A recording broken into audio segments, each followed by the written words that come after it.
Salut à tous, c'est Magic Fun. Aujourd'hui on se retrouve pour notre 20e tour de magie expliqué. Dans cette vidéo je vais vous apprendre une variante du fameux jeu du Bonto que j'ai appelé Bonto amélioré. C'est un Bonto qui se fait avec une pièce de monnaie et 3 boîtes d'allumettes et qui se termine par un effet magique. Allez, je vous en dis pas plus et je vous laisse découvrir, c'est parti. Vous connaissez le Bonto, cette arnaque de rue à laquelle il ne faut jamais jouer parce que le Bonto va toujours s'arranger pour vous faire perdre, il va totalement contrôler votre réussite sur le jeu et c'est comme ça que vous allez perdre tout votre argent en jouant au Bonto. Allez, je vous propose une petite partie, ça vous dit ? Non, je vais quand même pas vous arnaquer avec le Bonto, enfin. Non, pas du tout. Je vous propose juste de jouer au Bonto amélioré.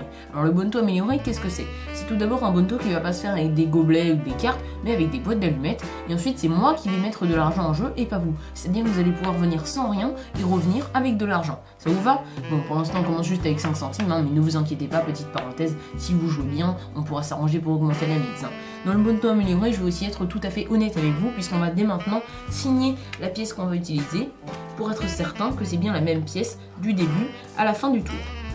Donc voilà, je signe MF pour Magic Fun, vous l'aurez compris, voilà. Donc j'espère que vous voyez bien, la pièce est signée.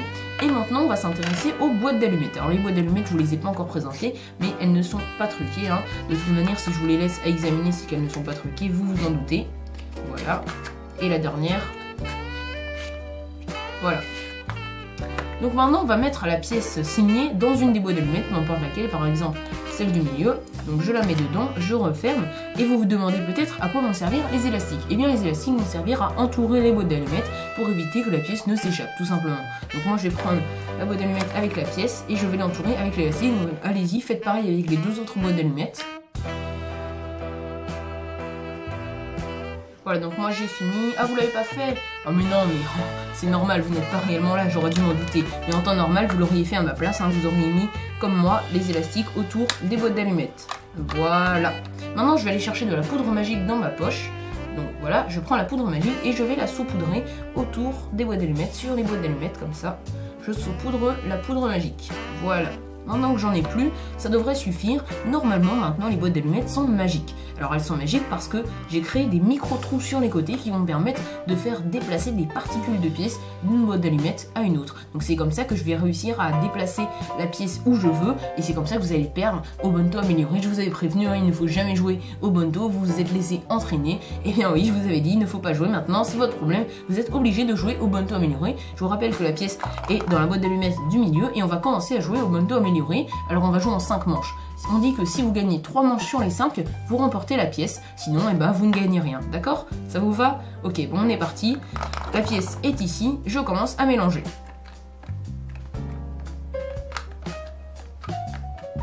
Alors voilà, maintenant, désignez-moi la boîte, qui selon vous contient la pièce de monnaie signée. Donc vous me dites celle-là. Vous êtes sûr que la pièce est dans cette boîte d'allumettes là ? Eh bien, j'ai le regret de vous annoncer que non, la pièce n'est pas dans cette boîte d'allumettes là, elle est dans celle-ci. Voilà, donc on continue.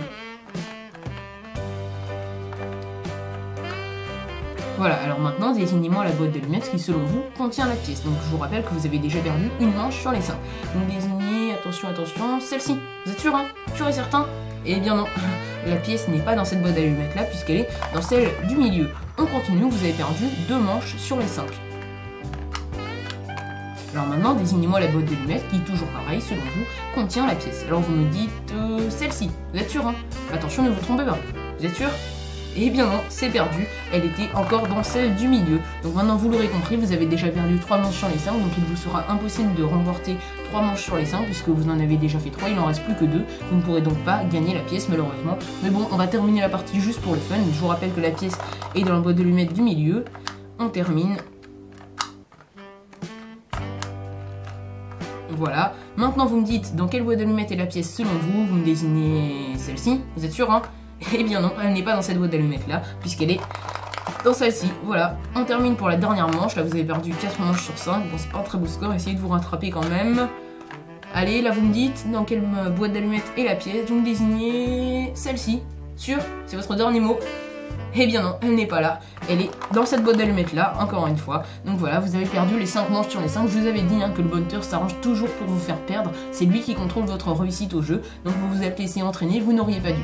Mais bon, je sens que vous êtes un peu déçus. Vous n'êtes pas venu pour ça en fait. Vous êtes venu pour voir de la magie. Vous êtes venu pour voir de la magie, oui. Donc on va faire un petit effet magique juste pour terminer.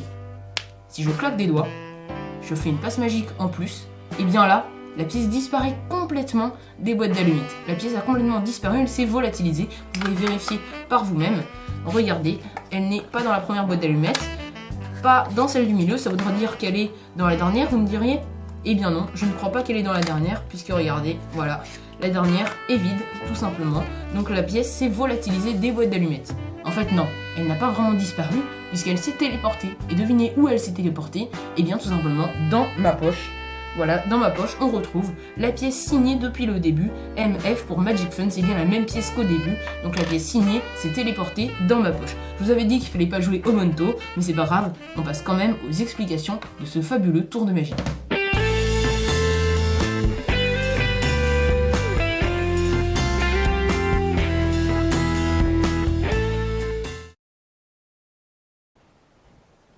Personnellement, j'adore ce tour, il fait partie de mes préférés. Ses gros points forts, c'est que vous pourrez tout laisser examiner au début et à la fin du tour. Et en plus, c'est un tour en totale interaction avec le public, ce qui est toujours un plus pour un tour de magie. Sinon, les seuls bémols qu'on peut lui trouver, c'est que vous aurez besoin d'un matériel bien spécifique pour le réaliser et qu'il vous faudra faire une préparation avant le commencement du tour. Alors justement, j'en viens au matériel. Contrairement à ce que vous avez pu voir dans la démonstration, vous n'aurez pas besoin de 3 boîtes d'allumettes, de 3 élastiques et d'une pièce de monnaie, mais bien de 4 boîtes d'allumettes, de 5 élastiques dont un plus grand, et de 2 pièces de monnaie. Sachant que pendant tout le tour, il va y avoir une boîte d'allumettes, une pièce de monnaie et 2 élastiques dont le plus grand qui vont rester cachés à la vue du public. Donc c'est pas grave si la boîte d'allumettes qui va rester cachée à la vue du public n'est pas identique aux 3 premières. En revanche, pour les 3 premières boîtes d'allumettes, c'est absolument indispensable qu'elles soient identiques. Pareil pour les élastiques, ne prenez pas des élastiques de couleurs différentes. Il faut qu'une fois qu'on aura mis les élastiques autour des boîtes d'allumettes, on ne puisse pas différencier les boîtes d'allumettes tout simplement. Maintenant, concernant les pièces de monnaie, je vous conseille de ne pas prendre des pièces trop grandes. Par exemple, des pièces de 2 euros, ça ne conviendra pas pour ce tour. Tout d'abord parce que le bruit qu'il va faire une pièce de 2 euros dans une boîte d'allumettes de taille assez petite, ça va pas être très distinct, on va pas bien l'entendre. Tandis qu'une pièce de 5 centimes par exemple, une pièce relativement petite, ça va faire un son bien distinct, on va bien l'entendre. Et en plus, ça sera plus facile si vous avez une pièce de taille relativement petite de vous en débarrasser ensuite. Je vais vous expliquer ça par la suite. Donc vous prenez une pièce de taille relativement petite que vous placez dans la boîte d'allumettes que les spectateurs ne vont jamais voir pour préparer le tour. Ensuite, vous allez prendre un petit élastique comme ceci que vous allez placer comme ça autour de la boîte d'allumettes de manière à ce que même quand vous allez secouer la boîte, le tiroir ne puisse plus bouger. Et ensuite, vous allez prendre l'élastique plus grand que vous allez placer comme ça. Et ensuite, vous allez passer votre main à l'intérieur de manière à attacher la boîte d'allumettes au niveau de votre poignet comme ceci. Voilà. Donc vous attachez la boîte d'allumettes à votre poignet grâce à l'élastique et ensuite vous allez rabattre votre manche par-dessus. Alors moi pour les explications je ne porte pas de manche pour que vous puissiez mieux comprendre, mais évidemment en temps réel quand vous ferez le tour, vous mettrez une manche par-dessus votre petit trucage, évidemment. Maintenant, vous allez demander à votre spectateur de signer la pièce s'il veut. S'il veut pas, c'est pas grave. L'avantage s'il signe la pièce, c'est qu'il se rendra compte à la fin du tour que c'est bien la même pièce qui était là au début du tour qui se retrouve par exemple dans votre poche.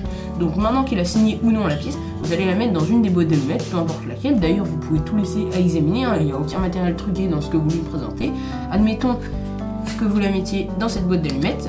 Voilà, et là vous allez garder la boîte d'allumettes en main et vous allez prendre un élastique et c'est à ce moment-là que vous allez vous débarrasser de la pièce. À ce stade, vous avez la boîte d'allumettes qui contient la pièce dans votre main, plus un élastique, et là vous allez montrer à votre spectateur qu'il doit enrouler les élastiques autour des boîtes d'allumettes comme vous. Donc vous allez lui montrer l'exemple, et ensuite, pendant qu'il va le faire, pendant qu'il va être occupé à entourer les élastiques autour des boîtes d'allumettes, vous allez vous débarrasser de la pièce discrètement sans qu'il s'en rende compte. Alors, dans un premier temps, vous allez retourner la boîte d'allumettes comme ceci, donc ça c'est pas très difficile, normalement le spectateur ne s'en rend pas compte, et là, quand vous avez retourné la boîte, avec votre index, vous allez pousser le tiroir de la boîte d'allumettes comme ceci, ce qui va créer une petite ouverture, un petit espace au-dessus que vous allez vous empresser de cacher avec votre index comme ceci, sinon le spectateur le remarquerait et ça c'est pas bon évidemment. Ce qui fait que quand vous avez poussé le tiroir, eh bien vous avez créé une petite ouverture au bas de la boîte d'allumettes et là vous l'avez compris, c'est cette ouverture qui va vous permettre de faire sortir la pièce de votre boîte d'allumettes, ce qui va faire que la pièce va tomber dans votre paume. Donc pour ça il vous suffit de pencher la boîte vers vous. Et là vous sentez que la pièce glisse au fond du tiroir et normalement si vous avez créé une ouverture assez grande, la pièce tombe dans votre paume. Alors si vous sentez que la pièce tombe pas, c'est que vous n'avez pas poussé assez le tiroir et que vous n'avez pas créé une ouverture assez grande, donc il vous suffit de repousser un peu, même si c'est le mieux c'est quand même de pousser d'un seul coup et d'avoir une ouverture assez grande du premier coup. Donc vous penchez et là normalement la pièce tombe dans votre paume. Alors dès que vous sentez que la pièce est tombée dans votre paume, avec le muscle de votre pouce, vous allez rapidement refermer le tiroir comme ceci, et ça c'est tout le temps pendant que vous mettiez l'élastique autour de la boîte d'allumettes. Donc pendant que vous commencez à mettre l'élastique, vous retournez à la boîte, ensuite vous poussez le tiroir comme ceci, vous avancez déjà l'élastique, vous penchez, là vous récupérez la pièce, et vite avec votre muscle de votre pouce, vous allez pousser le tiroir et vous terminez de placer l'élastique autour de la boîte. Donc voilà, à ce moment-là, vous avez déjà la pièce dans votre paume et non dans la boîte d'allumettes. Vous allez retourner la boîte d'allumettes une dernière fois et la poser sur la table, et là vous avez la pièce dans votre main. Alors là, il faut que vous trouviez un prétexte pour mettre la pièce, votre main dans votre poche, et par conséquent la pièce dans votre poche, puisque vous allez la laisser dans votre poche. Donc moi je dis en général que je vais chercher de la poudre magique invisible, voilà, et là je reviens avec la poudre magique en me débarrassant de la pièce dans ma poche, voilà, et puis là je saupoudre les boîtes d'allumettes avec de la poudre magique, ou à vous d'inventer ce que vous voulez pour votre tour. Et là, le spectateur a entouré les autres boîtes d'allumettes avec les élastiques restants.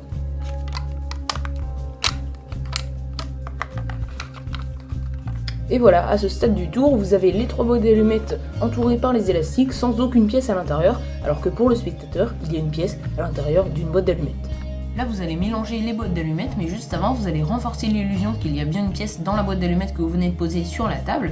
Vous allez la prendre avec la main qui a le petit montage au niveau du poignet, et quand vous allez secouer la boîte d'allumettes, on va entendre le bruit de pièce qui provient de la boîte d'allumettes située sous votre poignet et non de celle que vous secouez devant le spectateur. Donc pour le spectateur, il y aura une pièce dans la boîte d'allumettes que vous venez de secouer, alors qu'en réalité, le bruit provenait de la boîte d'allumettes située sous votre poignet, tout simplement.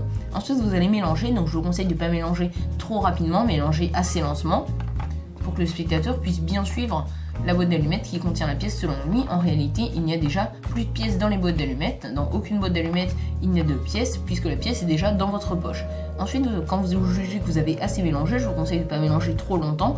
Vous allez demander à votre spectateur de vous désigner la boîte d'allumettes qui, selon lui, contient la pièce. Alors dites-lui bien de vous désigner la boîte d'allumettes qui contient la pièce selon lui, parce que s'il la prend, s'il croit par exemple que la pièce est dans cette boîte d'allumettes, il la prend.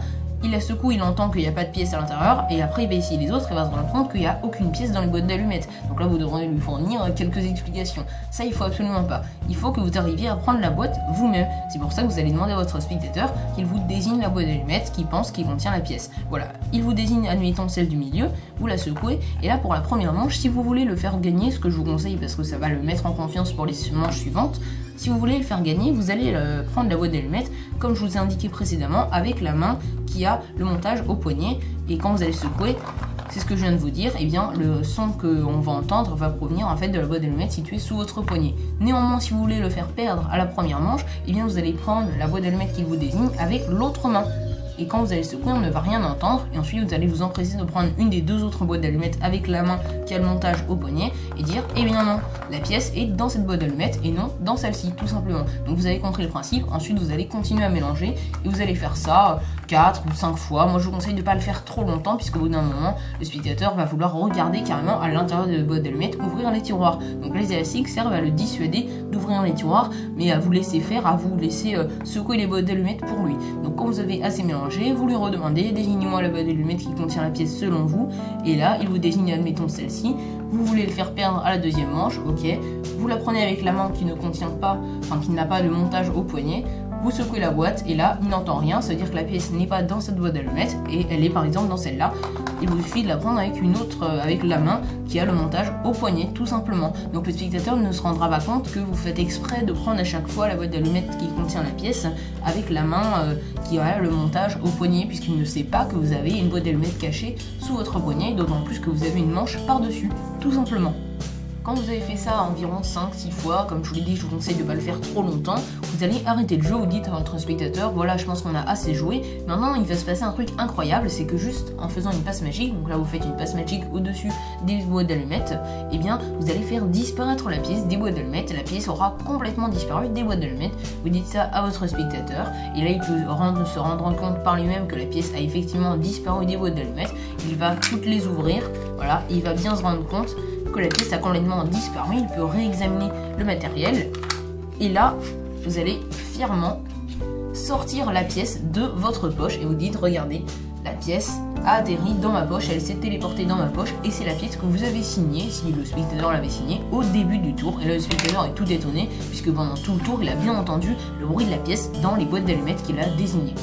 Le moment clé dans ce tour, c'est quand vous enlevez la pièce de la boîte d'allumettes. Moi, dans la démonstration, il m'était très difficile de détourner votre attention étant donné que vous n'étiez pas réellement là, j'avais pas de spectateur, et puis vous me regardiez à travers un écran, donc vous pouviez regarder où vous vouliez dans l'écran et même mettre en pause. Donc voilà, c'était super facile pour vous de trouver le truc, quoi. C'est pour ça que moi j'ai triché, j'ai fait un petit zoom dans une situation réelle. Vous aurez un spectateur en face de vous et son attention sera focalisée sur les boîtes d'allumettes qu'il est en train d'entourer avec les élastiques. D'autant plus qu'il en a deux entourées avec les élastiques et vous n'en avez qu'une seule. Donc vous devriez aller plus vite que lui pour faire ça et ainsi avoir suffisamment de temps pour enlever la pièce de la boîte d'allumettes tout simplement. Entraînez-vous quand même un petit peu pour faire ce tour de magie, mais je vous assure qu'il vaut la peine d'être appris. Moi, dès que j'ai la possibilité de le présenter, eh bien je le présente et il a toujours un très bon impact sur le spectateur.